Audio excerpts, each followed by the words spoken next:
श्री राम चरणानुरागी आचार्य राज मिश्रा जी से धर्म, संस्कृति और एस्ट्रोलॉजी से संबंधित जानकारी के लिए हमारे YouTube चैनल मानस ज्योतिष ज्ञान को अभी सब्सक्राइब करें और बेल के बटन को क्लिक करें।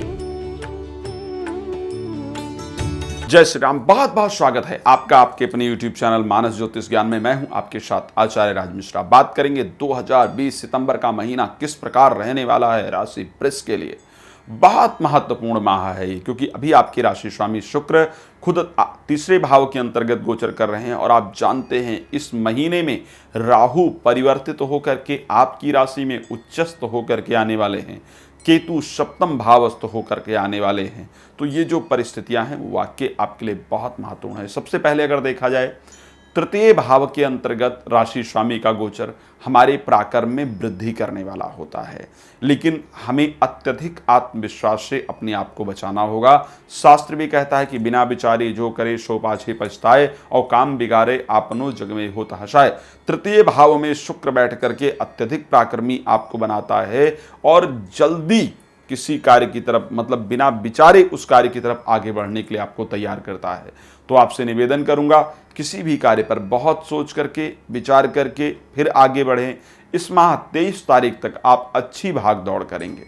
अच्छी भाग दौड़ करने का जो आपका प्रतिफल है वो 24 तारीख से आपको प्राप्त होना शुरू हो जाएगा। इस माह के जब शुक्र का परिवर्तन होगा, क्षमा चाहूँगा 27 तारीख को शुक्र का परिवर्तन होगा, तो 27 तारीख के बाद जो 3-4 दिन का समय होगा इसमें भूमि इत्यादि खरीदने का या मकान इत्यादि खरीदने का सुंदर संयोग आपका निश्चित रूप से बनेगा।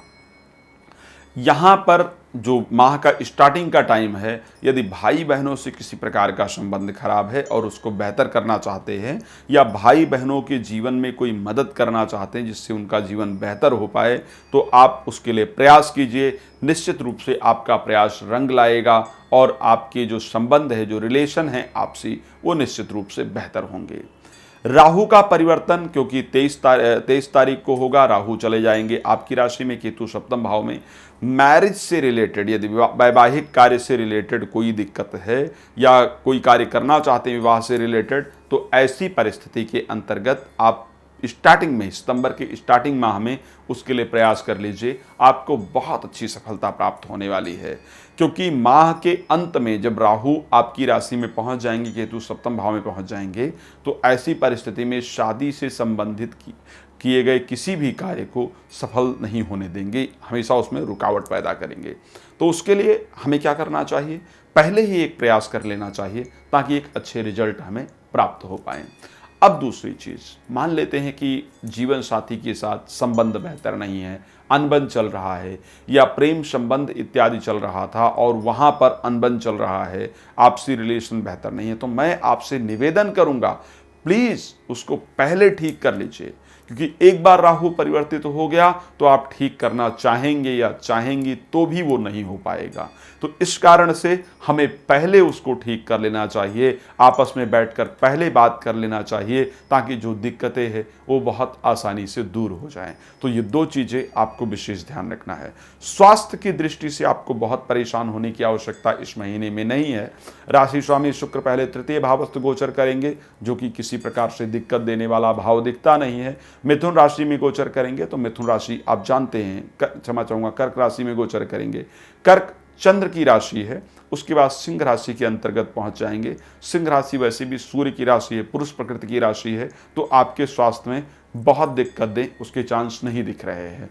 तो सबसे पहले स्वास्थ्य को लेकर के परेशान होने की आवश्यकता नहीं दिख रही है, लेकिन माह के अंत में जाकर के वैवाहिक जीवन या जीवन साथी या प्रेम संबंधों के साथ दिक्कत होने का संयोग है, तो उस पर ध्यान रखेंगे। एक बात ध्यान रखिए, अगर 27 तारीख के बाद कोई प्रेमी या प्रेमिका आपके जीवन में आते हैं और आपसे बहुत घुलने मिलने का प्रयास करते हैं, तो उनसे आपको सावधान होने की आवश्यकता है। उसका रीज़न है कि ऐसे लोग षड्यंत्र करके हमारे जीवन में प्रवेश करते हैं और हमें नुकसान देने का प्रयास करते हैं। तो अगर हम सावधान रहेंगे तो हमारे लिए ज़्यादा बेहतर होगा। यदि नौकरी में परिवर्तन करना चाहते हैं इस माह, या नौकरी नहीं है, नौकरी प्राप्त करना चाहते हैं, तो 15 तारीख से लेकर के और 20 तारीख के बीच में आपको प्रयास करना होगा।